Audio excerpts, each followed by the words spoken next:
The music cuts, lights start flashing, and the crowd erupts into chaos as police storm the building, trying to shut down a secret drug meeting. People scream, tables flip, and a full-on brawl breaks out. But while everyone panics, one man moves with absolute confidence. Jung Ki-cheol steps out of the madness like he's been waiting for this moment. Calm eyes, sharp movements. Every punch he throws is cold and controlled. His crew closes in behind him, taking down officers with brutal precision. One cop manages to corner him. Big mistake. Ki-cheol drops him instantly. A barrage of punches followed by a ruthless finishing blow that leaves no doubt about who runs the Gangnam underworld. This isn't just a fight. It's Ki-cheol's introduction. And it's one hell of a warning. In a flashback from 1994, 2 years before the present time when Park Jun-mo and his wife Yoo Il-young go to have dinner with Jun-mo's family. At dinner, Jun-mo's brothers and father berate him for being a lower-ranking police officer, unlike his wife. In private, Yoo Il-young asks Jun-mo to forget about the comments made by his family members. Around the same time, Jung Ki-cheol, a small-time DJ at a local club, is hired by a gangster who runs illegal businesses. Jang Kyung-chul, also known as Sergeant Jang, asks him to bring in more of his friends who are native to Gangnam to join their team of gangsters. He tells Ki-cheol that he will soon make the latter the owner of a nightclub in exchange for his hard work for their gang. Ki-cheol agrees to work for the gangster in exchange for a promotion. After working as a goon for Sergeant Jang for a year, Ki-cheol runs and manages a hotel but does not gain the respect of the people he is working for. Ki-cheol asks his boss to promote him as he promised, but he is insulted by Jang's minions. He talks to Jang directly and asks him to fund his drug business. Jang badmouths Ki-cheol and asks him to stay within his limits, insulting him. Ki-cheol feels agitated by Jang and starts hatching a plan to eliminate him. He hires a convicted knife wielder and offers him the chance to run 2 nightclubs if he manages to kill Jang and his men. Ki-cheol tricks Jang and his entire crew into boarding a hotel for one night to celebrate a team outing. There, Ki-cheol and his men team up with the knife wielder and his men to defeat Jang. The altercation leaves Jang at the mercy of Ki-cheol, his friend Tae-ho, and the knifer. Tae-ho beats Jang up while trying to take off the gangster's watch, and Jang ends up using Tae-ho's knife on him. Ki-cheol is furious by the death of his friend and kills Jang brutally. Ki-cheol then goes to Jang's boss, Song Dong-hyuk, and lies to him, stating Jang had fled because he had joined hands with Jijin Group's leader Sung Ki-soo. Dong-hyuk knows Ki-cheol had killed Jang and his family out of personal vengeance but strikes a deal with him nevertheless. Ki-cheol asks the old man to invest in his business in exchange for a monthly revenue of 50 million won. Ki-cheol then meets an old woman named Professor Yoon, whom he had sent to China to smuggle gold into South Korea. That night, a woman overdoses on some drugs and falls off the balcony of a nightclub. The issue concerns the Korean prosecution, and they seek help from the Japanese Narcotics Control Department. The prosecutor, Chong-sik, learns that a Japanese drug dealer had revealed that the purest form of drug to exist was imported to Japan from South Korea. They also discover that the dealer was murdered by a South Korean gang member for snitching information to the cops. In order to reveal the truth about this gang, Prosecutor Chong-sik asks Detective Do-hyung to look for a guy from the police tenacious enough to be a mole. Do-hyung meets Jun-mo and asks him to join the operation, but the cop initially refuses. Chong-sik shows up at Jun-mo's police station and tries to convince him to join their operation as an infiltrator. He tells Jun-mo that if the operation is successful, Jun-mo will have a sizable promotion. That night, Jun-mo thinks about the offer and the comments from his family members regarding his position. He agrees to join the operation the following day and meets Do-hyung. Junmi poses a condition to Chong-sik and Do-hyung, telling them that he would agree to be a part of the operation only if they promised to bump his rank up not once but twice. Chong-sik agrees to fulfill Jun-mo's demand, and the cop starts learning about the group that he was going to join as an infiltrator. Do-hyung and Chong-sik familiarize Jun-mo with the members of the gang who were responsible for the peddling of the purest form of meth, known as Gangnam Crystal in South Korea. Jun-mo also learns that Ki-cheol has now taken Sergeant Jang's place and is the leader of the Gangnam Union Men's Club. Chong-sik tells Jun-mo that the people in Ji-cheol's team were not strangers, but his college alumni who treated him like their brother. Knowing it will be difficult to make Ji-cheol's gang snitch due to the brotherly bond they share, sending a mole into the gang was their only option to crack it. After his best friend Tae-ho was killed at the hands of Sergeant Jang, Do-hyung suspects that Ji-cheol had something to do with it. Chong-sik tells Jun-mo that the men's club, Gangnam Union, had taken over every bar and nightclub in Gangnam, and that they were sure it had something to do with Gangnam Crystal. Jun-mo is sent into the gang as Tae-ho's fake cousin, Kwon Sung-ho, and asks him to find out the Chinese or Japanese seller who was providing Ji-cheol and his group the ephedrine for them to make the crystal meth. He asks the prosecutor and the detective for permission to go ahead with the infiltration on his own. Jun-mo shows up at Sikek, one of Ji-cheol's restaurants, demanding to see him in person. He causes a scene there, prompting Ji-cheol to show up at the restaurant with Ji-cheol coming face to face with Jun-mo. We see Jun-mo telling Do-hyung that he is sure Ji-cheol had taken the bait. Jun-mo tells the detective that he is going to visit the gangster's office as per Ji-cheol's request. On the other hand, Ji-cheol meets with Tae-ho's father and inquiries about Tae-ho's cousin, Sung-ho.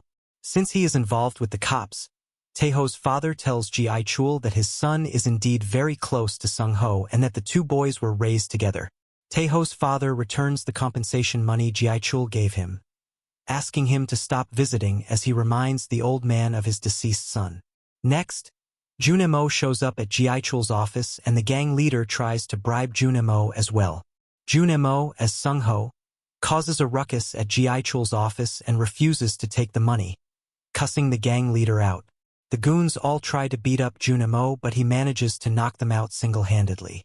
Ji-cheol is impressed by Jun-mo's brazen fighting skills when he almost kills one of the goons. Ji-cheol asks what he wants if it is not money that he is chasing. Jun-mo tells Ji-cheol that he is here to avenge the death of his beloved cousin and promises to come back with the head of the man that killed Tae-ho. In private, Ji-cheol and his two friends discuss whether they should trust someone new so easily just because he is related to Tae-ho. That night, Ji-cheol's goons follow Jun-mo and learn that he is looking for Sergeant Jang in order to avenge his cousin. Jun-mo sends a voice message to Ey Jong and tells her that he is out looking for a culprit for an ongoing case. Meanwhile, Ji-cheol's right-hand man, Hee-sung, delivers their regular compensation money to Dong-hyuk. He then meets Sergeant Jang's underling Hee-do. Hee-sung tells him that Ji-cheol is being unfair to him now that he is making good money. He asks Hee-do to join forces with him so they can both beat Ji-cheol and make a whole lot of money, which could easily be split between him and the old gang that worked for Jang. Hee-do agrees and talks to Dong-hyuk, seeking the old man's permission to go ahead and kill Ji-cheol. Hee-do asks Hee-sung to somehow bring Ji-cheol to his new nightclub where he and his goons will show up and kill Ji-cheol. Hee-sung agrees to prepare some weapons for Hee-do and his men. That night, Ji-cheol calls Jun-mo to the abandoned factory for a meeting. Do-hyung joins Jun-mo and waits outside the club on the lookout as Jun-mo goes inside to have a chat with Ji-cheol. Just then, Hee-do and his men show up and Ji-cheol tells Jun-mo that the goons were all Sergeant Jung's men. The goons look for the weapons Hee-sung had promised them but realize that they were betrayed by him. Hee-sung locks the goons inside and Hee-do realizes that they had fallen for Ji-cheol's trap. All of Hee-do's men attack Ji-cheol and Jun-mo, who manage to fight them off quite promptly. However, soon, all of Ji-cheol's goons who were hiding inside the nightclub revealed themselves and beat up Hee-do's men. Outside, Do-hyung grows worried for Jun-mo and contemplates calling the cops. He uses his camera to take photos of people entering and leaving the club to use as evidence in the future. In order to show his solidarity with the gang, Jun-mo also beats up the goons. The fight ends with Ji-cheol's knifer breaking Hee-do's leg after Ji-cheol slices his cheek and warns him against showing up in their area. Outside the club, Ji-cheol tells Jun-mo that he has already avenged Tae-ho by killing Sergeant Jang with his own hands. Ji-cheol calls Dong-hyuk and berates the old man for betraying him. He tells the gangster boss that he is no longer going to pay him any compensation as punishment for siding with Hee-do. Dong-hyuk is infuriated and asks his men to bring Ji-cheol to Busan and kill him. Meanwhile, Ji-cheol asks Jun-mo, Sung-ho, to fulfill his brother's dream and gives him the authority to run the nightclub just wherein. Jun-mo agrees to the deal and joins Ji-cheol's gang. He is taken in as the Magne Jr. and is asked to train with the second youngest member of the gang, Yongdae. As a part of Ji-cheol's gang, Jun-mo is in charge of patrolling the neighborhoods of Nanhaean and Yeoksum. After a few days of training, Jun-mo asks Yongdae if the gang is known for selling goods or trafficking drugs, but Yongdae claims that a low-rank goon like him would not know anything about what the big guns are up to. Yongdae crashes at Dong-moo's place, which becomes inconveniencing for the latter. On the other hand, Ui-jong learns that Jun-mo was lying to her and leaves her a voice note. Jun-mo takes the rest of the day out and meets his wife for lunch. He tells Ui-jong that he was roped into a secret operation and is now working for a gang as an infiltrator. Before they can discuss this, Ji-cheol and his two trusted men show up at the restaurant. Ji-cheol recognizes Ui-jong as his high school friend and the two old friends catch up. Jun-mo introduces Ui-jong as his childhood friend and leaves with Ji-cheol. Outside the restaurant, Ji-cheol's men start doubting Jun-mo's intentions given the fact that he was hanging out with a cop. They tell Jun-mo that Ui-jong was Ji-cheol's first love when they were both in the church choir. Jun-mo swears that he only hung out with Ui-jong because they were childhood friends and lies that she's helping look after his father who was using drugs while he was away. Ui-jong calls Do-hyung, knowing full well that the detective had something to do with Jun-mo's operation. Jun-mo drives Ji-cheol and his men when he notices the necklace on Ji-cheol's neck is the same one that Ui-jong owned. In a flashback from when Ji-cheol and Ui-jong were teenagers. Since the two went to the same church, Ji-cheol developed feelings for her. Ui-jong gifts Ji-cheol a necklace with a cross on it. A while later, Ji-cheol's mother is arrested because of an unknown incident, while he and his little sister have to move away. Ui-jong wonders what Ji-cheol's mother did, but is left with no answer as Ji-cheol is taken away in the cop car.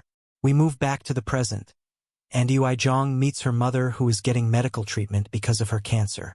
She asks her mom if she remembers Ji-cheol, as the two recall how Ji-cheol's mother was arrested.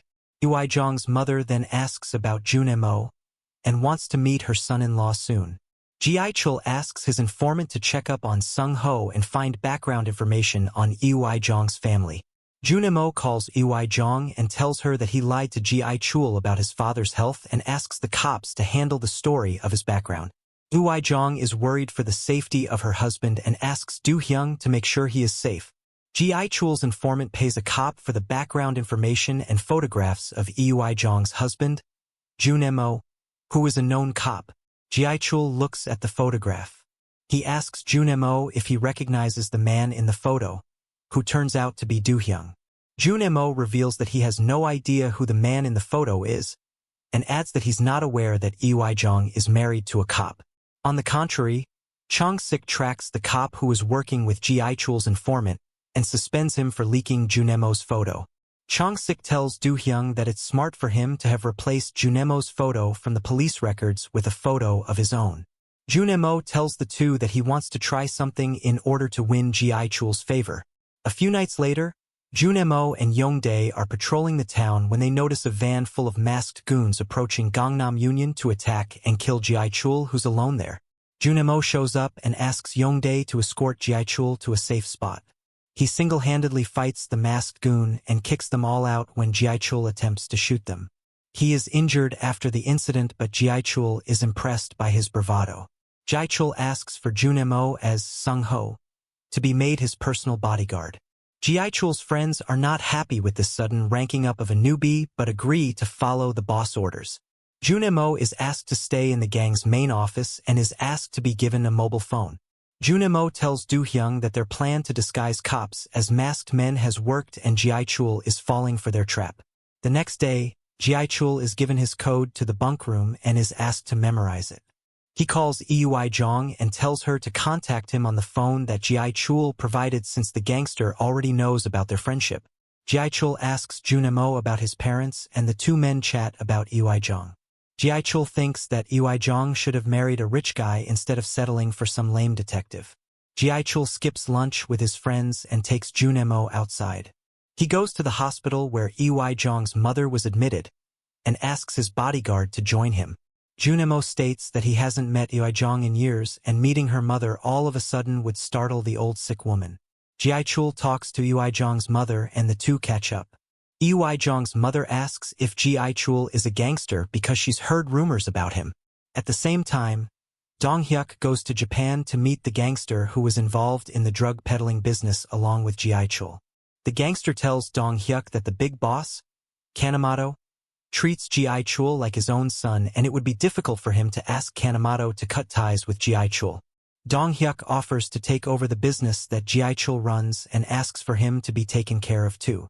Back in Korea, Ji-cheol tells Ji-cheol's mother that he was just involved in the nightlife business and that he runs some clubs. He swears that he doesn't commit any crimes and is only involved in clashes with locals. Ji-cheol gets a call from Kanemoto and learns all about Dong-hyuk's plan. In Japan, Kanemoto's goon shoots Dong-hyuk and kills him while Dong-hyuk's right-hand man flees from the scene. Ji-cheol tells his friends that Kanemoto has taken care of Dong-hyuk and that he is no longer a threat to their gang. Ji-cheol and his two friends go fishing, leaving the goons to rest for the night. Jun-mo learns that Ji-cheol went fishing 2 or 3 times a month and that he won't be returning that night. Instead of joining the goons, Jun-mo stays back at the Union Men's Club and looks through Ji-cheol's office. He is furious when he realizes that Ji-cheol used Ji-cheol's birthday as his security code. Jun-mo takes photos from the inside of Ji-cheol's office and learns that there is no fishing equipment inside. Jun-mo meets Chong-sik and Do-hyung, and the trio discuss how fishing could be code for something illegal. The Japanese cops learn that Dong-hyuk went missing while he was in Japan and inform the South Korean police. At the same time, Ji-cheol's friend Young-bae tells him that they have found a flashlight in their office that belonged to a cop. Ji-cheol is confused and realizes that the masked men must have dropped the light when they attacked him. The 3 friends wonder why the cops tried to attack Ji-cheol. On a completely different note, Manager Cho and his goons, Smith and Baby, beat up a drug peddler named Yankees. The trio leave him for dead and take Young-bae hostage with them. Ji-cheol, Young-bae and Hee-sung, along with their female accomplice, kidnap Manager Cho. Jun-mo is called to meet Ji-cheol where Young-bae and Hee-sung brutally attack Manager Cho. Ji-cheol puts an end to it by forcing Jun-mo to kill Manager Cho. Despite trying to pull the trigger multiple times, Jun-mo fails to kill the man. Ji-cheol yells out, forcing Jun-mo to fire the shot and kill Manager Cho. Despite various attempts, Jun-mo is not able to shoot and kill the man, which infuriates Ji-cheol. The gang leader's friends mock Jun-mo and call him good for nothing while the knifer, Seo Jong-ryul, kills Manager Cho. Ji-cheol talks to his informant and gets Sung-ho's background information. He learns that there weren't any records to verify Sung-ho's past, but also finds that Sung-ho has a criminal record for violating the Narcotics Control Act. Young-bae and Hee-sung talk to Ji-cheol in confidence and ask him to consider the possibility of Sung-ho being a spy and working for the cops. Young-bae doubts Ji-cheol and states that it is likely that she had hired Sung-ho to expose the gang. Ji-cheol assumes it was a coincidence and does not make much of Sung-ho's familiarity with Ji-cheol given his past criminal record. Young-bae is troubled due to the police flashlight and refuses to believe that Sung-ho was there at the right place at the right time to save Ji-cheol. Meanwhile, Jong-ryul refuses to let Jun-mo leave. Young-bae shows up to see Jun-mo and tries to figure out if he is going to snitch on them to the cops. Young-bae threatens to kill Jun-mo and warns that he is not one of them. The cops discover Manager Cho's body but refuse to arrest Ji-cheol's men in order to continue with the investigation. Chong-sik and Do-hyung convince Ji-cheol to work for them, asking her to win Ji-cheol's favor as his past lover. Jun-mo is having a really hard time working for Ji-cheol. Ji-cheol takes up the job to help her husband and goes on a date with Ji-cheol. Jun-mo is shocked to see his wife with the gangster. Do-hyung shows up at the restaurant and tells Jun-mo that Ji-cheol is now working with them as well. He reveals that Ji-cheol is going to try and win Ji-cheol's favor, but Jun-mo is not happy with this arrangement knowing how dangerous the investigation is. The meal between Ji-cheol and Ji-cheol goes well as they chat about their childhood and reminisce memories of the two of them being together all those years ago. Ji-cheol wonders what their life would be like if it wasn't for his mother's crime. The two then leave the restaurant where Jun-mo waits to drive Ji-cheol and Ui-jong home. Ui-jong asks Ji-cheol to take care of Jun-mo because he has been through a lot. On the car ride back, Ji-cheol asks Ui-jong why her cop husband never visited her mother. Ui-jong lies to Ji-cheol and tells him that she is getting a divorce. Jun-mo is caught off guard by the comment, but Ui-jong tells Ji-cheol that she was hiding the news from everyone she knows. Ji-cheol consoles her and once she has left, discusses the news with Jun-mo. He asks Jun-mo to keep the fact that they met Ui-jong a secret from Young-bae and Hee-sung as she was a cop. Ji-cheol also tells Jun-mo that he's planning on seeing Ui-jong more often now that she is single, but the latter does not react despite feeling hurt. That night, Ui-jong gets a phone call, and she learns that her mother had died in the hospital. Ji-cheol finds out and gives Jun-mo a new suit, asking him to get ready as they are visiting the funeral home. Jun-mo tries to calm down and eventually asks Ji-cheol to go in alone and pay his respects. Ui-jong notices how Jun-mo is waiting outside and is hurt as well.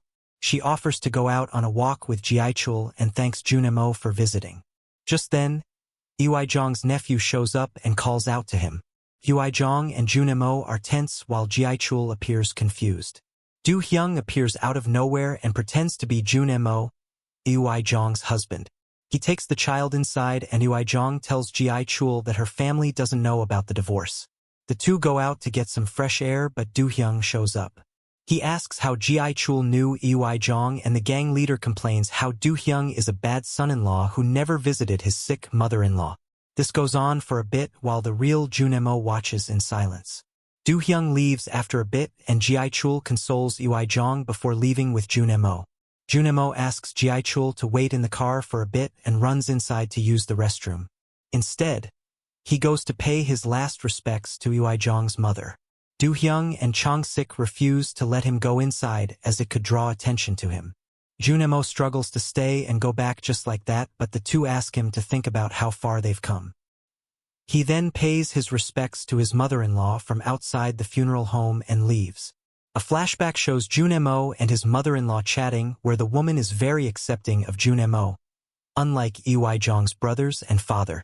Back in the present day, Jun-mo and Ji-cheol have drinks when Ji-cheol asks about Jun-mo and his family. The two men bond over drinks and Ji-cheol reveals how his mother killed his abusive father. Jun-mo tells Ji-cheol that he now wants to make sure he is successful just like the gang leader. Ji-cheol states that he wants to be with Ui-jong and asks Jun-mo to help him out. In return, Jun-mo asks to join Ji-cheol and his friends on their fishing trips. Ji-cheol is shocked by Jun-mo's demand and tells him he'll think over it. That night, a drunk Jun-mo calls Ui-jong and leaves her an apologetic voice note. He's sorry for not being there for her or her mother when they needed him. The next day, Young-bae calls Jun-mo out and asks him where he was the day before. Jun-mo lies and claims that he and Ji-cheol have been at Taeho's columbarium. Young-bae asks Jun-mo to keep reporting on his visits with Ji-cheol and leaves. Jun-mo then has a smoke with Jang-ryul and the two outsiders bond about the fact that they don't really get along with the Gangnam boys. They decide to team up and get to the top like Ji-cheol and the others did. At the same time, Dong-hyuk's right-hand man, Kang Jian meets a gangster from the Jijin group. Kang Jian asks Sung Ki-soo to shake hands with him in order to overthrow Ji-cheol, who was behind his boss' death. Jijin's men find one of the members of Ji-cheol's group and brainwash him, asking him to rat out on their boss. Meanwhile, Hee-sung's wife goes into delivery, prompting him to opt out of the fishing trip. Ji-cheol asks Young-bae to call Jun-mo with them. Young-bae is not happy with the decision, but Ji-cheol argues that they just wanted him to be on standby and would keep the mission a secret from him. Ji-cheol also adds that if the police show up, they would have all the more reason to doubt Jun-mo. Young-bae asks Jun-mo to join them on the fishing trip and the trio gets ready to leave despite the rain. Jang-ryul is shocked that despite being in the group for longer, a newcomer like Jun-mo got to be a part of the fishing trip. On their drive, Young-bae calls Ji-cheol and lets him know his car has a flat tire and asks the two to go ahead. Soon Ji-cheol learns that he is being followed after a large number of cars dash into them. He asks Jun-mo to speed up and lose the guys, but the car ends up stuck in the mud. The goons from the Jagan group, along with Kang Jian, attack Jun-mo and Ji-cheol who are still inside the car. A goon puts his knife on Ji-cheol's throat while the latter struggles to take his gun out of the glove box. Jun-mo takes the gun from the glove box and holding it to the goon's head. Both men try to fight off the thugs while Ji-cheol wonders which member of his gang would have betrayed him like this. He reloads his gun with more bullets, but Jun-mo as Sung-ho shows up in front of him, protecting the guy from being stabbed with a sword. The sword slices through Jun-mo's back. At the same time, Jong-ryul shows up at the site and helps Ji-cheol and Jun-mo flee while the latter of the two is taken to the hospital due to his injuries. A flashback shows how the Jijin group goons reached out to Jong-ryul, asking him to betray Ji-cheol, but the former refused to do so. The next morning, Ji-cheol asks Jung-bae to wait outside while he waits in Jun-mo's room, worried for him. He asks Jong-ryul to look into the matter and find out who among Jung-bae, Hee-sung and the others is the traitor. Jong-ryul goes asking around and learns that while the rest of the goons, including Hee-sung, have their alibi checked, Jung-bae's flat tire looks man-made. A while after, Jun-mo wakes up in the hospital and Yoo-jong finds out. She argues with Chong-sik and accuses him of putting Jun-mo's life in danger. She asked to be included in the mission more actively as she wanted to make sure her husband was okay. Meanwhile, Ji-cheol thanks Jun-mo for saving his life not once but twice and reveals that he trusts him now. Since the fishing trip had been bust, Kanemoto asks Oyama to keep reaching out to Ji-cheol in order for him to collect his order. Oyama finally gets to Ji-cheol and gives him an earful for messing up the time of their original hangout. Ji-cheol talks to Kanemoto and tells him that he was being tailed and that someone ambushed him when he was on his way to collect the order. Kanemoto reveals that he too was being tailed and asks him to deal with the traitor. Meanwhile, Jun-mo tries to reach out to Do-hyung but is unable to do so as he is transported in an ambulance after his recent recovery. When left alone, Do-hyung shows up to see Jun-mo and the latter reveals how Ji-cheol was going to kill the traitor that night. Jun-mo asks Do-hyung to save the real traitor before Ji-cheol's men can reach him. Yongdae notices Do-hyung leaving the ambulance that Jun-mo is in, but he does not make much of it. That night, Ji-cheol gets a call from the traitors, asking him to collect the order in 2 days. He agrees to do so and goes out to find the traitor amongst the members of his gang. Since Ji-cheol called in the boys to see him that night, the only 3 people missing were suspected to be traitors. Jongdae tells Jun-mo that Kyung-jin, Hee-sung and Jong-ryul are the only 3 missing people. Just then, Hee-sung shows up and Ji-cheol realizes that Kyung-jin is the traitor. Ji-cheol asks Jong-ryul to go and find Kyung-jin to bring him to the men's club. At the same time, Do-hyung takes a few cops along to bring Kyung-jin to the police station in order to save him from Ji-cheol. However, Jong-ryul gets to Kyung-jin first and takes him to Ji-cheol. The goons beat him up and Ji-cheol asks Jong-ryul to kill him off. Jun-mo intervenes and beats the traitor up. He tells Ji-cheol that beating Kyung-jin up is enough punishment and asks him to be sent away. Ji-cheol warns Kyung-jin and lets him go.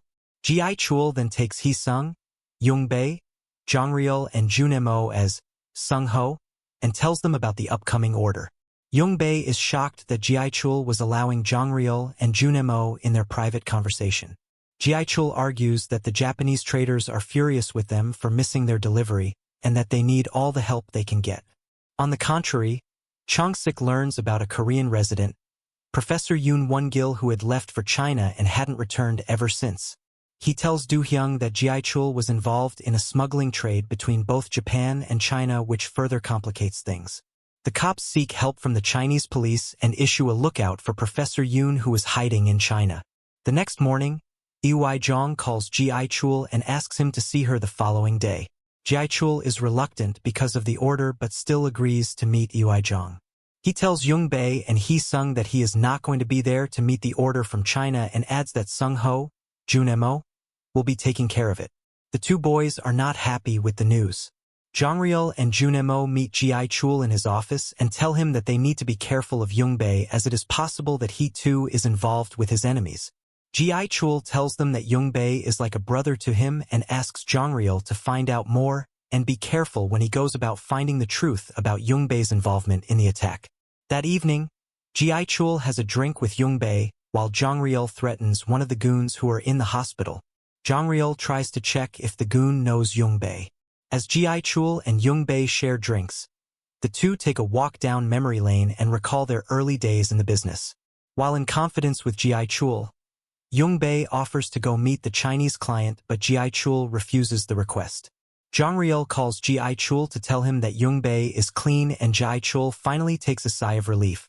At the same time, Jung Ki-cheol goes back home to check on Jung as he apologizes to her for not being there after her mother passes away. The couple shares a meal together when Jung Ki-cheol promises to come to visit her often, as Jung Ki-cheol has started trusting him now. The next morning, Jung Bae tells Hee-sung that Jung Ki-cheol trusts Jung Ki-cheol too easily and senses something fishy about his involvement with Jung, a cop. That day, Sung-ho goes to the docks to pick up the Chinese client, hoping to meet Professor Yoon. Instead, he is met with a young Korean-Chinese girl, Lee Hae-ryan, who has traveled along with her bodyguard. Meanwhile, Jung Ki-cheol meets Jung at their old church and offers his condolences for her mother's death. On the other hand, Jung Ki-cheol tries to make small talk with Hae-ryan but is met with taunts. He drops Hae-ryan at the hotel and tells Do-hyung how he was not able to extract any information about the ongoing deal. Do-hyung tells him that Jung Ki-cheol is with Jung. The news infuriates Jung Ki-cheol, and he asks the officers to put an end to this operation as soon as possible in order for him to go back to his normal life. Jung Ki-cheol goes inside the restaurant that Hae-ryan is staying at, where he notices Oyama inside the hotel with some luggage. Although Jung Ki-cheol has no idea who Oyama is, Hae-ryan calls Jung Ki-cheol on the phone, asking why he was absent from their upcoming meeting. Jung Ki-cheol states that one of his men was on standby at the hotel to ensure the deal would go smoothly. He then goes back to his meal with Jung. Jung Ki-cheol tells Jung that he skipped town all those years ago because he did not want to disappoint her after what his mother had done.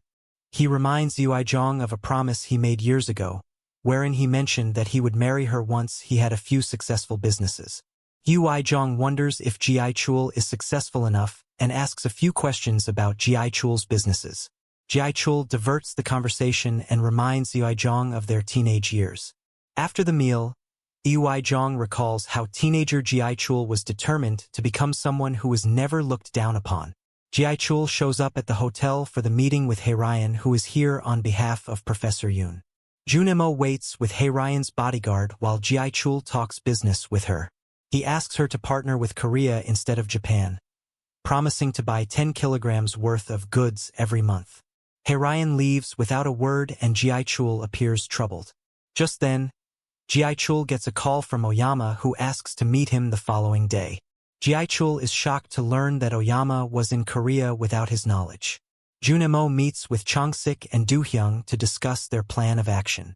Chong-sik mentions that both the Japanese and the Chinese clients are staying at the same restaurant. The cops assume that a three-way deal between Korea, China, and Japan is in the works. They assume that Jung Ki-cheol is the center of this drug deal. After the discussion, Jung Ki-cheol asks Chong-sik if Jung can stop meeting Jung Ki-cheol as he is uncomfortable with his wife hanging out with the gang leader. Meanwhile, Manager Cho's friends, Smith and Baby, show up at the Gangnam police station and file a complaint about their missing boss. They tell Officer Min-gu all about Jung Ki-cheol's gang and their involvement in Manager Cho's abduction. Oyama calls Jung Ki-cheol to the meeting with one bodyguard only. Jung Ki-cheol picks Jung Ki-cheol as the person that will join him at the meeting. On their way out, Min-gu and his partner, Detective, go spot them and try to heckle Jung Ki-cheol, asking him if he knew who Yankees was. As Jung Ki-cheol comes out of the car, Jung Bae and Hee-sung come out of the men's club too. They tell Min-gu that they had no idea who Yankees was. Jung Ki-cheol's attitude does not sit well with the cops and Min-gu warns him. Jung Ki-cheol tries to smart-talk the cop before they leave for their meeting. As Jung Ki-cheol and Jung Ki-cheol leave for the meeting with Oyama, Min-gu and Detective go follow after their car, hoping to find something there. Chong-sik's team are disguised, patrolling the hotel before the upcoming meeting. Jung Ki-cheol and Jung Ki-cheol show up for the meeting at the same time as Hae-ryan. The guard pats down Hae-ryan and her guard as well as Jung Ki-cheol and Jung Ki-cheol. As the gooer pats Jung Ki-cheol down, Do-hyung asks the patrolling team to ring the hotel's fire alarm to save Jung Ki-cheol from being exposed for carrying a microphone. The fire alarm alerts Oyama as well while Jun-mo hides in the fire exit and hides the microphone in his cigarette box. Jun-mo manages to go inside the meeting room as the three bodyguards wait in a different room while Oyama, Ji-cheol and Hae-ryan crack the deal. Jun-mo tries to overhear the conversation but Oyama's guard turns on loud classical music, hindering him or the guards from hearing anything. During the meeting, Oyama tells Ji-cheol that he was afraid that the cops were trying to invade the business. He accuses Ji-cheol of being involved with the cops and asks him to go stand in the hotel lobby with the bag full of drugs to see if the cops will show up to catch him. After Ji-cheol leaves, Oyama tells Hae-ryan that they should betray Ji-cheol and stop paying him as the middleman. He offered direct trade between China and Japan, eliminating Korea and Ji-cheol's involvement. He asks Kanemoto to talk to Hae-ryan. Meanwhile, Ji-cheol and Jun-mo stand outside the restaurant as per Oyama's command. Min-go and Detective Go wait to see what the two are up to. On the other hand, Jong-ryul, Young-bae and Hee-sung show up outside the restaurant, worried that Min-gu will ruin the deal. While they wait out, Hae-ryan talks to Kanemoto on the phone and the latter asks Hae-ryan to make a direct deal between Japan and China. As he was afraid about the cops looking into Ji-cheol, Kanemoto feared his name being caught up in the mess. He offers a 15% raise in the deal and asks Hae-ryan to export the drugs directly to Japan instead of sending them via Ji-cheol. Ji-cheol goes back inside the hotel but Min-gu gets out of his car to follow him. Jong-ryul and Hee-sung try to stop the cop but Detective Go threatens to arrest them. As Ji-cheol talks to Oyama and Hae-ryan, Min-gu shows up outside the room. Jun-mo warns Ji-cheol, asking him to wind up as soon as possible while he intercepts the cops. Ji-cheol, Hae-ryan and Oyama leave the hotel room to hide out somewhere while Jun-mo fights Min-gu. Do-hyung asks the cops to go in and arrest Min-gu, allowing some time for Jun-mo to escape. Jun-mo makes it back safely and waits out with Ji-cheol and the rest while Do-hyung learns that Min-gu is a cop. Outside, Do-hyung notices that Young-bae is suspiciously looking at his car and gets alert. Hee-sung and Jong-ryul come back out of the hotel room distracting Young-bae. Meanwhile, Hae-ryan meets Jun-mo and Ji-cheol and asks her guard to treat Jun-mo's wound as he is bleeding out of it. She wonders why Jun-mo risked by messing with the cops, and he reveals that he was worried that she'd be caught owing to her fake passport. Hae-ryan tells Ji-cheol that the Japanese were trying to cut him off. She tells Ji-cheol that she was not excited about the pay but was keen on loyalty. Hae-ryan commends Jun-mo's loyalty and calls Oyama, telling him that she would need a few days to respond to his request. Oyama calls Ji-cheol on behalf of Kanemoto and reveals that Hae-ryan's decision didn't matter to him. He reveals that their boss asked to halt the trade for a while as the cop showing up at the meeting was worrisome for Kanemoto. He promises to restart the trade only when he starts feeling safe again.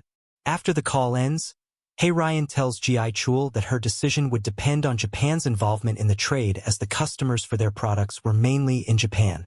Since he is not able to find anything at the restaurant, Min-gu shows up at the men's club looking for Ji-cheol. He asks the boys to open up and breaks the door down, beating the boys. Min-gu asks them to call Ji-cheol and knock one goon unconscious in the process. Young-bae tells Ji-cheol that the cops have trashed the place and the group is worried. Jun-mo offers to turn himself in as he caused the mess by fighting with Min-gu.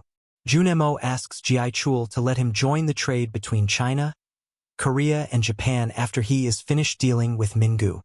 Jong-ryul tells Ji-cheol that Jun-mo is going to have a hard time at the police station due to the charges filed against him. Ji-cheol asks him to see what they can do to help Jun-mo and to see if Min-gu has caught on to their business. At the police station, Jun-mo's attitude pisses Min-gu off further. Min-gu questions Jun-mo about the deal at the restaurant but grows furious when Jun-mo lies, stating that it was an investors' meeting. Min-gu beats Jun-mo up to the point that he is bleeding. Chong-sik shows up at the station and gets angry when he sees Min-gu beating Jun-mo up. As the superintendent of police, Chong-sik accuses Min-gu and his seniors of police brutality and manages to save him from being beaten to death. Jong-ryul picks Jun-mo from the police station and lauds his courage. On the drive back, the two discuss how Jong-ryul is the person Ji-cheol should reward the most. At Ji-cheol's office, Jun-mo, Jong-ryul, Jung-bae and Hee-sung are having some drinks with the gang leader. Jung-bae accuses Jun-mo and wonders how he got away so easily. Jung-bae's accusation does not sit well with Ji-cheol, and he asks Jung-bae to leave. Meanwhile, the other three have a meal with Ji-cheol wherein they discuss their next move for the Chinese client. Ji-cheol suggests that since Hae-ryan has taken a liking to Jun-mo, it should be him who deals with her. Hee-sung is shocked that their boss is trusting a newbie this easily. Jong-real asks for Ji-cheol's permission to deal with the Japanese and Chinese clients, but Hee-sung asks for some time to discuss this with Jung-bae. That evening, Ji-cheol thinks about how he was being betrayed by Kanemoto. He gets a call from Uijong who asks to meet him. In the meantime, Jun-mo meets with Chong-sik and Do-hyung as he discusses the new developments in the case. He discusses Hae-ryan's involvement in the drug cartel and asks the cops to take care of Jung-bae as he doubts Jun-mo.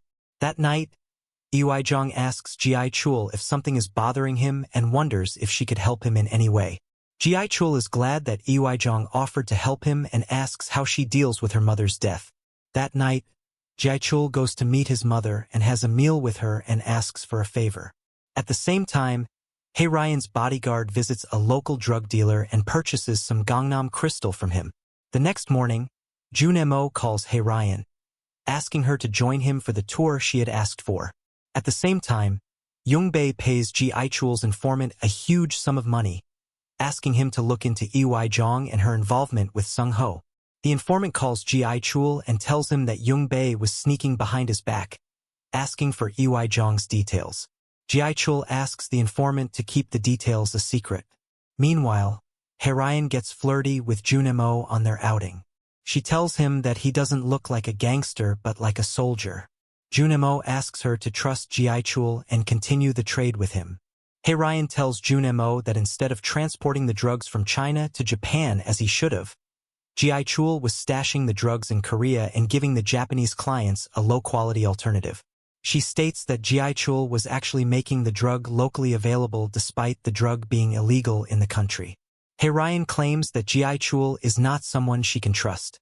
Jun-mo still pleads for Ji-cheol's case and asks him to continue to work with Ji-cheol. He tries to charm her, but that doesn't work out as he wanted it to. That night, the cops arrest Jung-bae for drug trade and lock him up, just as Jun-mo had asked. They raid Taeho Bar and arrest the dealers there. The cops found a lot of people in the bar who were using the drugs, including locals and celebrities. They are all arrested and the cops let Jung-bae go. Ji-cheol blames Jung-bae for the raid. He kicks everyone else out and asks Jung-bae to confess what he was up to and why he was being so reckless. Ji-cheol accuses Jung-bae of stashing money behind his back and the two have a fight. Jung-bae starts accusing Jun-mo, Sung-ho, but Ji-cheol asks for evidence to prove the accusation. The two friends have a fight after which Jung-bae warns Ji-cheol, telling him he was making a big mistake trusting Sung-ho. Jung-bae leaves, promising Ji-cheol would suffer a lot because of his faith in Sung-ho/Jun-mo. Ji-cheol calls Jun-mo in and the two discuss the trade with Hae-ryan and the Chinese client.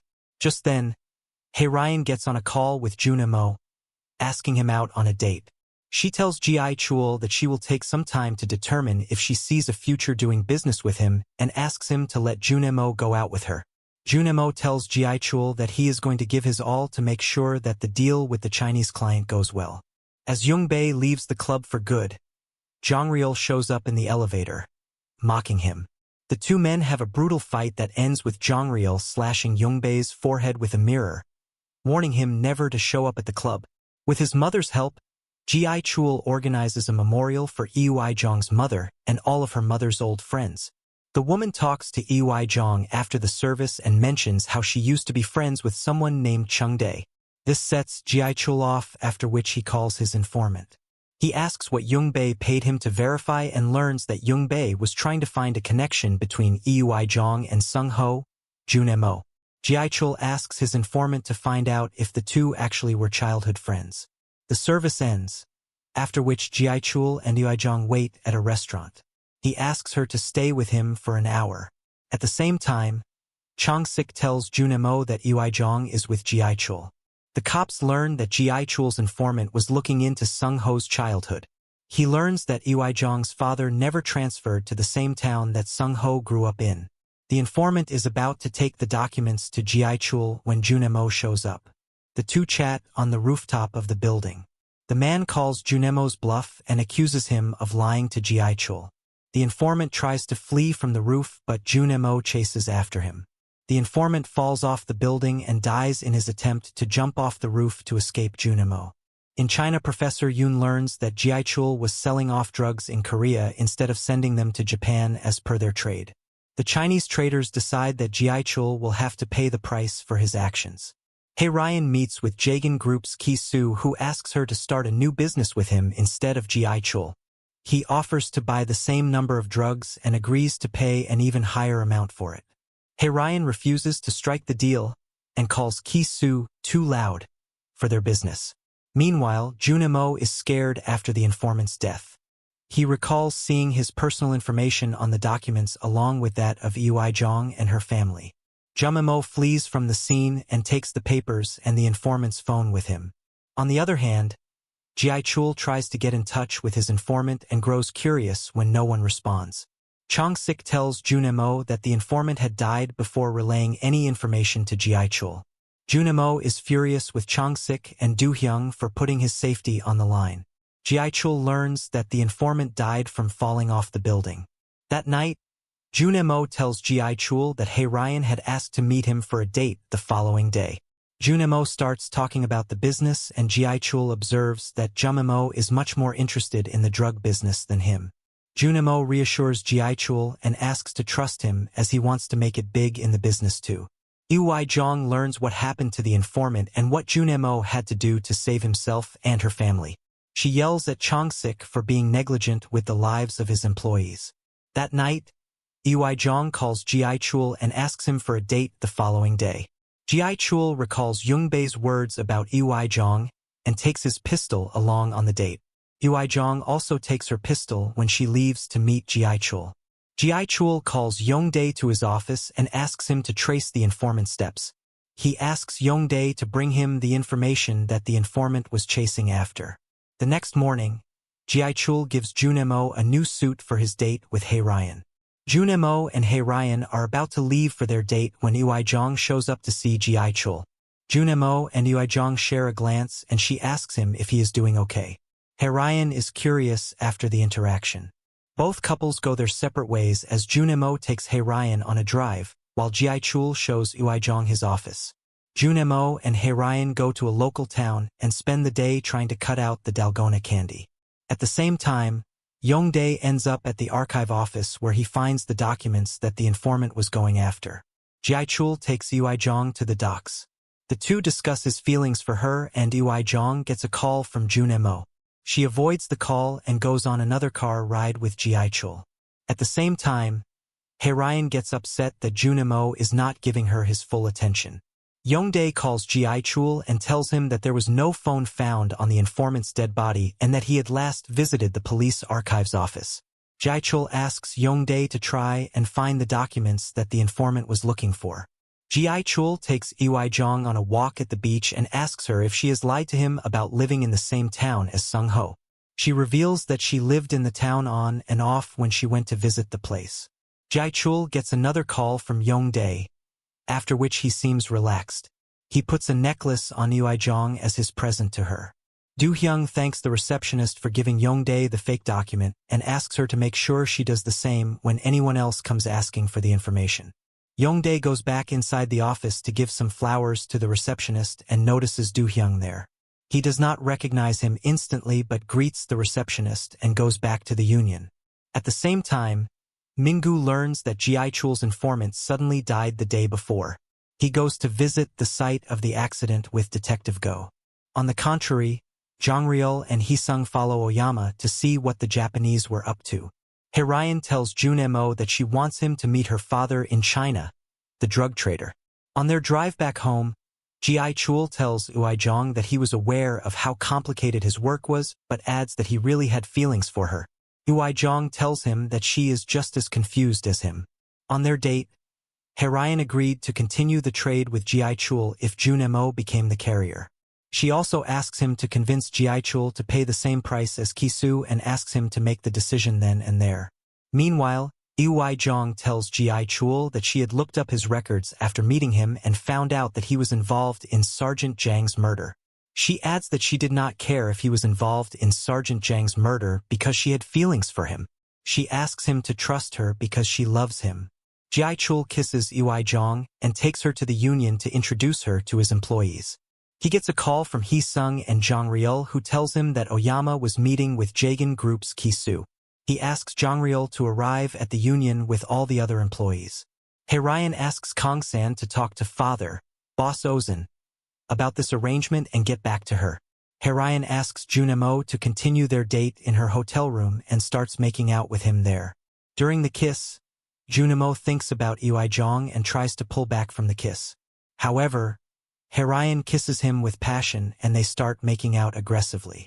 Ozan tells Kong-san that he has decided to go ahead with Ki-soo being their new carrier as he no longer trusted Ji-chul. Kong-san finds Hae-ryan making out with Jun-mo in her room and tells her boss Ozan's order. Hae-ryan asks Jun-mo to cut ties with Ji-chul if he wants to be a part of the trade. Meanwhile, Jagan Group's men show up to kill Ji-chul and everyone at the union, including Jung. Unaware that his wife is also at the union, Jun-mo calls Ji-chul to alert him about the deal. He then calls Jong-ryul and tells him everything. He asks Jong-ryul to guard the union as soon as possible. Ji-chul hides Jung in his cabin and asks her to trust him. He also warns her that what she could possibly witness would be gruesome. Outside, Ji-chul's men clash with Ki-soo's men. More goons come inside the union and grab Ji-chul out of his cabin as he leaves Jung behind. Meanwhile, Jun-mo recalls his wedding with Jung. He thinks about how his father, a drug addict, caused a scene during Jun-mo's nuptials and had thrown a fit, asking for money from Jun-mo. Jun-mo remembers being embarrassed by his father and recalls how Jung had looked at him that day. Present-day Jun-mo shows up at the union in the middle of chaos. Ji-chul tries to save Jung while the rest of his thugs fight the Jagan Group thugs. Jun-mo's eyes meet with Jung's in the hallway and something takes over him. While Ji-chul tries to protect himself and Jung, Jun-mo goes on a killing spree and furiously beats up the goons that get in his way. Jun-mo's white suit is all bloodied up as he watches Ji-chul with Jung. Jun-mo brutally kills the goons and Jung is shocked to see her husband turn into an animal. After the incident is over, Hae-ryan shows up at the union with Kong-san and is shocked to see Jun-mo's state. She asks what Jun-mo was thinking about being so reckless. Jun-mo tells her that he was doing so to protect someone and looks at Jung, who is standing right in front of Ji-chul. Hae-ryan tells Ji-chul that she disobeyed boss Ozan and was choosing to partner with him. Oyama waits for the good news of Ji-chul's death, but Ki-soo's men tell him there isn't any yet. Ji-chul's goons show up at Jagan Group headquarters and thrash up the place. Jong-ryul and Hee-sung lead the group, but Jun-mo directly attacks Ki-soo. He pins Ki-soo on the table in front of Oyama and cuts up his ankle. Ji-chul asks Oyama to ask Kanemoto to come to his office and apologize in person if he wants to make it out alive. Do-hyung meets Jung and tries to console her, but she is shaken up following the incident. She goes back home and thinks about the innocent Jun-mo she fell in love with in contrast to the person she witnessed hours before. Meanwhile, Hee-sung recalls how Ji-chul left him to die during the incident because he was focused on Jung. Jun-mo thinks about the time he proposed to Jung and recalls seeing him with Ji-chul. Ji-chul and Jun-mo wait at the hospital where his injured employees are getting treated. Jun-mo and Ji-chul check up on each other, and Ji-chul asks Jun-mo to grab a bite to eat. Both Ji-chul and Jun-mo call Jung, but she does not answer either of their calls. A while later, Jung listens to the messages the men left her. Ji-chul apologizes to Jung for what happened, while Jun-mo asks her to drop out of the investigation for good, so he can close the case and come back to her. Ji-chul takes Jun-mo to his mother's house. The two have a meal there and call it a night. That night, Ji-chul and Jun-mo discuss the deal with the Japanese client, and the gang leader tells Jun-mo that he is dating Jung. Jun-mo is shocked by the revelation and cannot seem to go to bed. He meets Ji-chul's sister who asks him to take care of her brother. The next morning, Chong-sik meets the commissioner of police and asks him to keep the war between Ji-cheol's gang and Ki-soo's gang a secret. At the same time, Ji-cheol and his right-hand men, Ki-sung, Jong-ryul and Jun-mo, Sung-ho, discuss how the future of the trade would go now that the Chinese had asked them to purchase higher quantities of the drugs. Jun-mo asks to meet Oyama in private and argues that they need to make sure the tension is neutralized before they make the next move. Min-gu shows up at the union and threatens to expose Ji-cheol. He blames Ji-cheol for the death of the informant and asks if the lighter belonged to him. Min-gu tells Ji-cheol that the informant's phone was missing from the scene of the crime and wonders if the killer took it.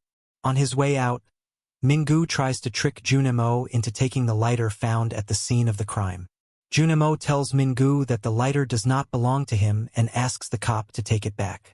Min-gu tells Jun-mo that he is onto him and suggests he be careful as he makes his way out of the union. That night, Ui-jong and Ji-cheol meet at a restaurant, and he tells her that he will protect her with everything he can and hopes to stand tall in front of her family. The next morning, Jun-mo meets Oyama and apologizes to him on behalf of Ji-cheol. Min-gu goes to see Ki-soo and sees him on a wheelchair. He is shocked to see what Ji-cheol and his men have done to Ki-soo. Min-gu meets the drug dealer Dodgers who worked at Ji-cheol's bar and was recently arrested by Do-hyung's cop friends. At the same time, Jun-mo waits for Ji-cheol and Oyama to have their meeting. Min-gu, on the other hand, takes Dodgers outside and tortures him until Dodgers tells the cop where he could find Yankees. After being beaten up brutally, Dodgers tells Min-gu that the only way to find Yankees is by looking for Wendy, the girl that he had impregnated. The two arrive at Wendy's place and find it empty, which further infuriates Min-gu. On the other hand, Oyama brings Kanemoto to meet Ji-cheol and reconcile. Ji-cheol asks Kanemoto to formally apologize to him if he wants to restart business with him. He also tells Kanemoto that he had decided to increase the price of the drugs by 30%. Kanemoto is appalled by Ji-cheol's audacity and leaves the union. He scolds Oyama for embarrassing him and cuts him off his gang. Jun-mo gets desperate and meets Ryan. He asks for her help in convincing the Japanese client to continue to work with Ji-cheol. Ryan tells Jun-mo that Kanemoto has offered to trade with Boss Ozan without a Korean middleman. The two visit Kanemoto with Oyama's help and Jun-mo tries to apologize to Kanemoto on Ji-cheol's behalf. Ryan tries to convince Kanemoto to reconsider, but the latter asks Jun-mo to apologize to him by performing yubitsum, a finger-shortening tradition. Jun-mo begins to do so but hesitates. Kanemoto asks his bodyguard to chop off Jun-mo's finger, but the bodyguard ends up killing Kanemoto instead. As it turns out, Oyama had already convinced the bodyguard to side with him. Oyama bids Kanemoto farewell and tells Jun-mo that he has made a deal with Ji-cheol already. Jun-mo is shocked to learn that Ji-cheol was aware of the deal and kept it a secret from him. Ji-cheol shows up at Kanemoto's place, where he sees Jun-mo and Ryan with Oyama. Later, Jun-mo asks Ji-cheol to join him for some drinks. There, Jun-mo asks his boss why he was kept in the dark about the deal with Oyama and the Japanese clients. Ji-cheol apologizes for keeping Jun-mo in the dark and tells him that since Sung-ho managed the Chinese client, it was only right for him to take care of the Japanese. Ji-cheol asks him about his relationship with Ryan, but Jun-mo dismisses it, calling it business. Ji-cheol shocks Jun-mo when he tells him that the upcoming deal between Japan, Korea and China was his last in the business, as he was going to start a new life. He asks Jun-mo to take over the business in his absence as he wants to live a normal life with Ui-jong. Jun-mo is perplexed by the revelation and tries to convince Ji-cheol to give up on Ui-jong as she is a cop. Ji-cheol is unbothered by the reality check and asks Jun-mo to take over his business. The next day, Jun-mo drives Ji-cheol to a conference where they wait for Ui-jong. Ji-cheol tells Ui-jong about the upcoming project that he is going to invest in, but Min-gu shows up. He wonders what business Ji-cheol was running to be able to make such a huge investment. Min-gu, however, asks where he was hiding Yankees. He accuses Ji-cheol of killing Yankees like he killed manager Cho, and adds that he knew Ji-cheol was the main supplier of Gangnam Crystal. Min-gu asks Ji-cheol to leave the drug trade and make his way out of the crime world. He also offers to investigate the murder of his informant, Mr. Cheon, in exchange for Ji-cheol's compliance. The conference continues by introducing Ji-cheol as the leading investor in the project, and Min-gu causes a scene, praising Ji-cheol before he leaves. Outside, Detective Gomez takes photos of all the attendees in secret as per Min-gu's order. Jun-mo leaves the conference and gives an angry call to Do-hyung, scolding him and Chong-sik about Min-gu's interference with the case. He adds that the cop had now seen Ui-jong's face, which meant that she was in danger now, more than ever. Do-hyung and Chong-sik discuss Min-gu's involvement with the Jagan group's Ki-soo and wonder what to do about them. Chong-sik calls Min-gu's superior and asks him to control the cop. That evening, Hae-ryan joins Ji-cheol, Ui-jong and Jun-mo for dinner. Ji-cheol introduces her as Sung-ho's girlfriend and introduces Ui-jong as his girlfriend. There is awkwardness in the air as Hae-ryan and Ui-jong chat about their respective jobs while Ji-cheol lies to Ui-jong. He explains how Hae-ryan came from a wealthy Korean Chinese family and that she was helping her father run his culinary business. Ui-jong asks Hae-ryan was in love with Sung-ho and she states that she is. Ui-jong asks Sung-ho, Jun-mo, if he too feels the same way, but he tries to deny it. Hae-ryan intervenes and tells Ui-jong that Sung-ho also feels the same way. Hae-ryan asks Ui-jong if she is really dating Ji-cheol, who was her high school lover. Ui-jong states that she is and touches Ji-cheol's arm, which does not sit well with Jun-mo. Hae-ryan asks Jun-mo for a drink and excuses herself from the conversation.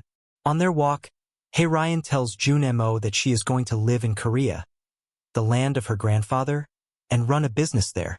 She asks him to buy her some apples and explains how red apples are considered to be a sign of good fortune. Hae-ryan adds that gifting people watches was considered to be a bad sign in China, which is why she hated Ji-cheol's gift to her. They go back to Hae-ryan's hotel room, and she tries to kiss Jun-mo. He holds back, claiming that he has a plan to have a long-term relationship with Hae-ryan and he wants to take things slow. She tells him that she has also decided to change her name and settle down in Korea. The two flirt with each other, and Jun-mo states that he was worried of being in liking Hae-ryan more than he initially imagined. Meanwhile, Min-gu gathers manager Cho's team and asks them to think about all the suppliers involved with Ji-cheol aside from Yankees. Dodgers, who is also there, suggests that Meth Park was an important dealer who often met Yankees. Min-gu asks Dodgers to call Meth Park for a meeting. Ji-cheol drives Ui-jong home and apologizes for Hae-ryan's behavior towards her. He promised that things were soon going to change in his life and that he would only introduce her to good people going forward. The next day, Ji-cheol, Jong-ryul, Hee-sung and Jun-mo get together for celebratory drinks. Hee-sung explains that they would collect the drugs from the Chinese client with Jun-mo's help. Hee-sung adds that they would then collect the drugs and transport them to their guy who would take them to the relevant factories. Ji-cheol asks Jong-ryul to take care of Min-gu if need be, as he was causing a hindrance to their deal. Jong-ryul tries to ask about the middleman they were handing the drugs over to, but Hee-sung diverts the conversation. He explains that 50% of the profit would go to the future of the business and the remaining 50% would be divided among the four of them. Hee-sung explains that Ji-cheol often took 40% of the remaining profit while he and Young-bae took 30% each. Ji-cheol states that since it is just the four of them now, he will take 30% along with Hee-sung and pay Jong-ryul and Sung-ho 20% each. Hee-sung wonders why Ji-cheol is okay to settle for less, but the boss states that Sung-ho needs to be rewarded as his contribution to the deal was the highest. That evening, Min-gu uses Dodger's help to catch Meth Park, who turns out to be Jun-mo's father. Meth Park tells the cop that he had nothing to do with the higher-up and that the Yankees were the middleman who transported the drugs from Ji-cheol to the dealers. Chong-sik learns that Min-gu was behind a guy named Meth Park and tells Do-hyung about it. Do-hyung recognizes the drug dealer to be Jun-mo's father and is worried. He asks Chong-sik to keep the news a secret from Jun-mo and tries to handle the case his way. He meets his informant who tells him about Yankee's pregnant girlfriend, Wendy. Do-hyung goes to Wendy and learns that she was processing the drugs for supply and was still using despite being pregnant. Do-hyung offers to help Wendy deliver her baby in a women's shelter instead of being jailed for her involvement in the case. He asks her to talk to Min-gu and lead him to Yankees so that the cop would stop bothering Jun-mo's father. Wendy shows up at Mingu's station and tells him that Yankees was allegedly beaten up by manager Cho. He tells her that there was no evidence to prove the fact, but Wendy points at Jong-real and asks the cop to go after Ji-cheol's chief knifer. She lies to Mingu, telling him that Yankees had told her that Jong-real committed many murders, including that of manager Cho. She states that she was worried that the bad guys would get to her too and that she wanted to protect herself. She asks Mingu to arrest her for possession of drugs and pay her off for the helpful tip. That day, Mingu shows up at the union and arrests Jong-real. Jun-mo tries to intervene, but Mingu shoves him off. Ji-cheol is shocked at the arrest, but Mingu mocks him, threatening him to leave the business. Hee-sung tells Ji-cheol that Wendy had ratted out Jong-real after hearing about it from Yankees. Ji-cheol wonders how Yankees found out who it was that killed manager Cho, as Yankees wasn't even with them at the time. He starts doubting Young-bae and asks Hee-sung to check what he is up to. Hee-sung asks Jun-mo to talk to Hae-ryan and deliver more product, as it was their last consignment. Ji-cheol uses his connection with a cop in Mingu's prison to send a message to Jong-real. The cop conveys Ji-cheol's words to Jong-real and asks him to exercise his right to remain silent. That night, Jun-mo tells Do-hyung that they can trust the fact that Jong-real wouldn't betray Ji-cheol. He also adds that the operation was on its last legs and this was their only shot at getting to Ji-cheol, as everyone was going to leave the business following this. Do-hyung asks Jun-mo to calm down, as he is worried Jun-mo won't be able to make it back out of this. Jun-mo promises that he is okay and asks Do-hyung to make sure everything goes according to plan. At the police station, Mingu tries to interrogate Jong-real, but when the knifer doesn't respond, Mingu is pissed. He asks Detective Go to bring Wendy to him and is shocked to learn that the Narcotics Bureau has arrested her already. Do-hyung sends an informant cop to check if Jong-real is betraying Ji-cheol and Jun-mo, but is relieved to learn that the knifer was exercising his right to remain silent during the interrogation. The next day, Jun-mo meets Hae-ryan and asks her to see if the Chinese clients would be willing to transport more product. He promises to help keep her safe in case of any difficulty during the trade. Hae-ryan agrees to send 30 kilograms of drugs instead of the original 16 kilograms. Meanwhile, the Korean workers at the Chinese factory work till exhaustion to meet the new increased product quantity. Chong-sik meets his team and asks them to lay low and gather evidence as Jun-mo leads the operation. Ui-jong seems stressed thinking about the upcoming deal. That night, Jun-mo drives Ji-cheol to the port while Hee-sung follows in a different car. They arrive at the port and go fishing, while Hee-sung waits in the car, keeping watch. At the same time, Young-bae shows up at the union and finds it empty. He sits in Ji-cheol's chair inside his locked cabin and waits. Jun-mo accompanies Ji-cheol on the boat. In a flashback from 2 days before the operation where Mingu talks to his friend, who is also a cop, he asks the cop about Ji-cheol's girlfriend and shows him Ui-jong's photo from the conference. The cop reveals that Ui-jong was a commissioner's daughter and that her brothers are also cops. He also adds that Ui-jong was married to a cop and it wasn't likely for her to have gotten a divorce owing to her family background. Ji-cheol takes Ui-jong to a house and tells her that he wants to start a life with her there.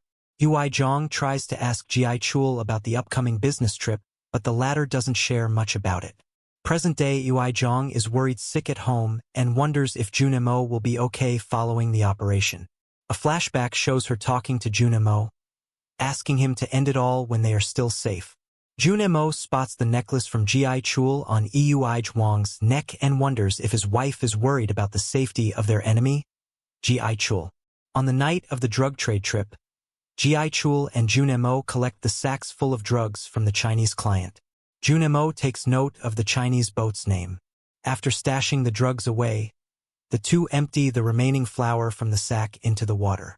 When Ji-cheol goes to hide the drugs away, Jun-mo hides an empty sack in his jacket, disposing of the rest. At the same time, Mingu finds out the name of Ui-jong's husband Park Jun-mo.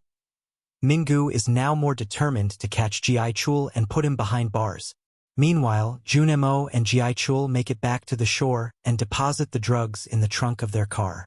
Jun-mo asks to use the restroom and hides the empty sack there. Chong-sik orders the cops to carefully tail Ji-cheol. Jun-mo comes back outside and drives away from the port to the next port for the Japanese trade. One of Do-hyung's cops collects the empty sack with the name of the Chinese boat on it. Do-hyung asks the cops to be on standby as they're expecting Ji-cheol and Jun-mo to arrive anytime now. In the car, Ji-cheol calls Young-dae and asks him to check up on Jong-ryul. During the car ride, Ji-cheol tells Jun-mo that he sees himself in the latter, which is why he's signing off his business to Jun-mo. He advises Jun-mo to back off when things get too dangerous, just like he was going to do. Jun-mo takes advantage of Ji-cheol's trust in him and asks where the trade with the Japanese clients would take place. As Ji-cheol shows Jun-mo the map of the port, their car rams into a truck. Both Ji-cheol as well as Jun-mo are left bleeding and knocked unconscious from the impact. It turns out that the truck was being driven by Kyung-jin, who steals the drugs from the trunk and leaves. The cops get restless and Do-hyung asks them to check why Ji-cheol's car is running late. Ji-cheol wakes up and tries to check up on Jun-mo, but a gas leak causes the car to burst into flames before either of the two can make it out. A cop tells Do-hyung about the blast and he asks him to check up on it immediately. However, Ji-cheol managed to escape from the car with Jun-mo before it could burst into flames. Ji-cheol tells Jun-mo that the drugs had been stolen. Hee-sung shows up in his car and drives both of them to Seoul as per Ji-cheol's instructions. Ji-cheol is furious about Young-bae and Kyung-jin betraying him and decides to teach them a lesson. Do-hyung is relieved to hear that the burnt-up car was empty of any dead bodies. He asks the cops to go back to Seoul and hold off for the time being. At the union the following morning, Ji-cheol orders his goons to go look for Kyung-jin. He hands out the list of all the drug dealers that worked for him to Jun-mo. Ji-cheol asks Jun-mo to grill the dealers until they reveal if they have been contacted by Young-bae. Ji-cheol notices a photo frame is turned over in his cabin and checks his safe. He finds that Young-bae had emptied it and intentionally left his watch there to prove a point to Ji-cheol. Jun-mo takes the list of Gangnam Crystal drug dealers to Chong-sik and Do-hyung and tells them that he is looking for Young-bae. Ji-cheol gets an earful from Oyama, who gives him a week to bring back the promised quantity of drugs. Ji-cheol makes it his life's mission to bring back the drugs and gets angry at Hee-sung, who suggests they should just let the whole thing be. At the same time, Min-gu goes to Jun-mo's station and asks about him. He learns that Jun-mo was on a break for a while, which leaves him curious. Jun-mo tells the truth to Hae-ryan and asks for some time. He promises to bring back the drugs and pay Hae-ryan rightfully. Hae-ryan praises Jun-mo and calls him a man of the right character. During their conversation, Ji-cheol learns that Hae-ryan's hometown is in Changchun, China. Boss Ozun calls Kong-san and learns that the trade has gone bust. He states that Hae-ryan has proved that she is good for nothing. After their chat, Jun-mo drops Hae-ryan at her car and asks her to hide away in China for the time being. Hae-ryan stated that she would go to China with him after all this was over. That night, Jun-mo calls Do-hyung and tells him about Changchun in China. The Korean Narcotics Department alerted the Chinese Narcotics Department. The Chinese narcs decide to find the drug factory led by Boss Ozun and keep an eye on it until they get a heads-up from Korea. Chong-sik is very elated by the victory, but Do-hyung expresses his concerns for the safety of Jun-mo and his family. Chong-sik asks Do-hyung to be patient until the investigation was over and asks him to meet Ui-jong and try to calm her down. Young-dae picks Jong-ryul after he is released from prison and tells him about the documents he got from the retired police archive office. Jong-ryul reads the documents and asks Young-dae to drive him back to Gangnam police station. Meanwhile, Do-hyung meets Ui-jong and tells her that the drugs have been stolen. Ui-jong tells him that Min-gu was looking into Jun-mo's police station and asks him to stop the cop. Do-hyung shows up at Gangnam police station where he meets Min-gu outside. Young-dae and Jong-ryul watch the two interact from the parking lot. Young-dae recalls seeing Do-hyung at the retired police archives office and telling Jong-ryul about it. Jong-ryul senses something fishy and asks Young-dae to take him to the archives office. Do-hyung talks to Min-gu as Jun-mo. Min-gu tells Do-hyung, Jun-mo, that his wife, Ui-jong, was cheating on him with a thug like Ji-cheol.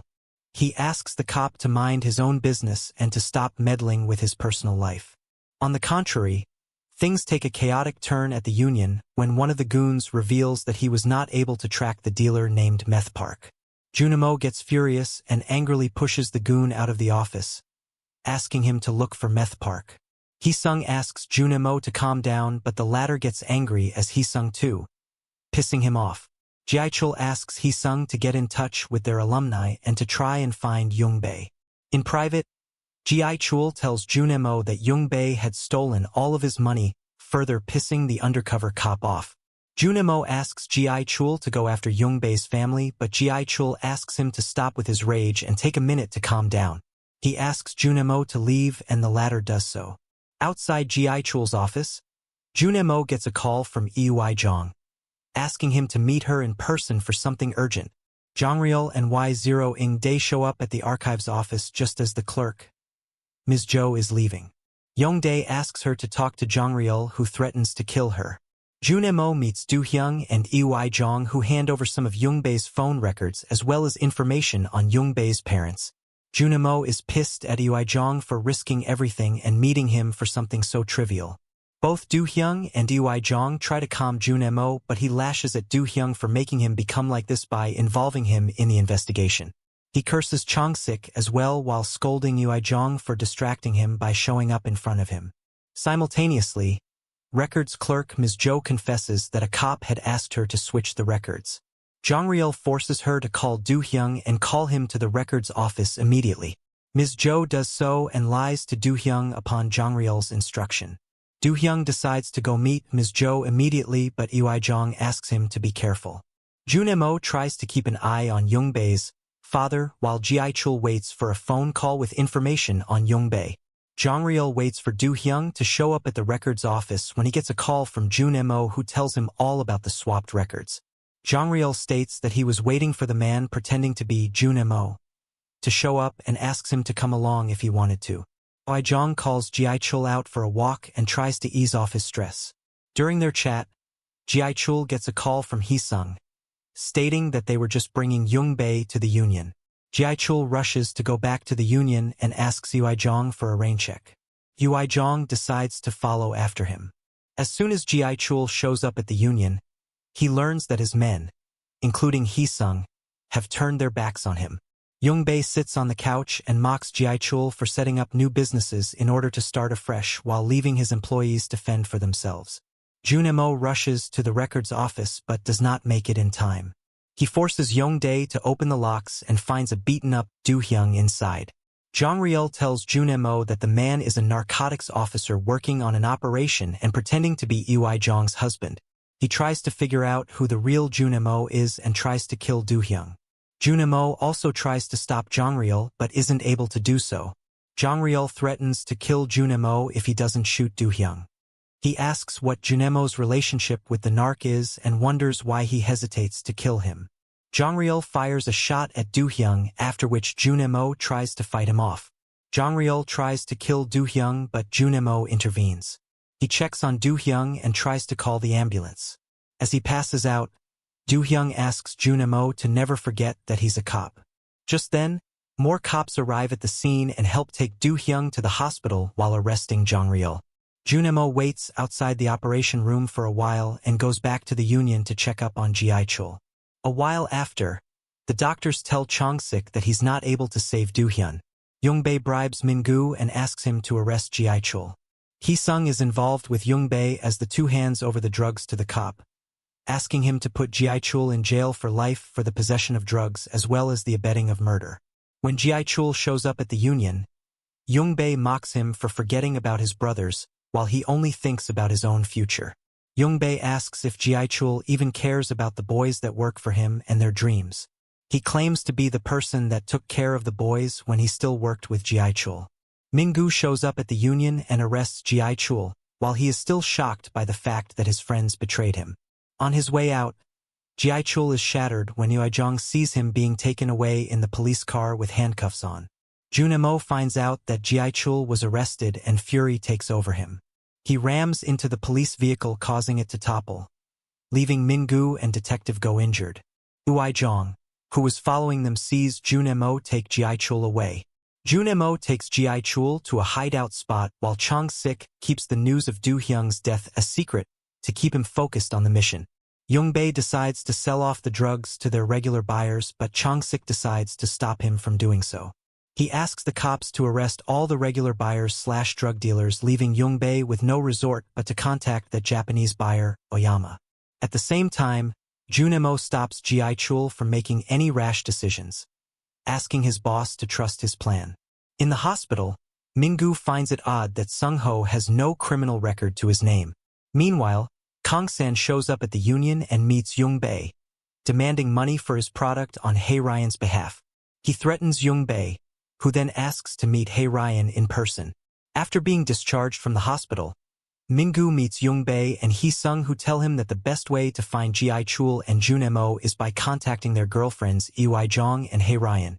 Hae-ryan meets Jung-bae and gives him the name of the Japanese buyer as per Jun-mo, Sung-ho's instruction. Kang-san wonders why Hae-ryan had decided to double-cross both Boss Ozan as well as Jung-bae. Meanwhile, Ui-jong is shattered by Do-hyung's death and notices how Chong-sik had kept the news a secret from Jun-mo.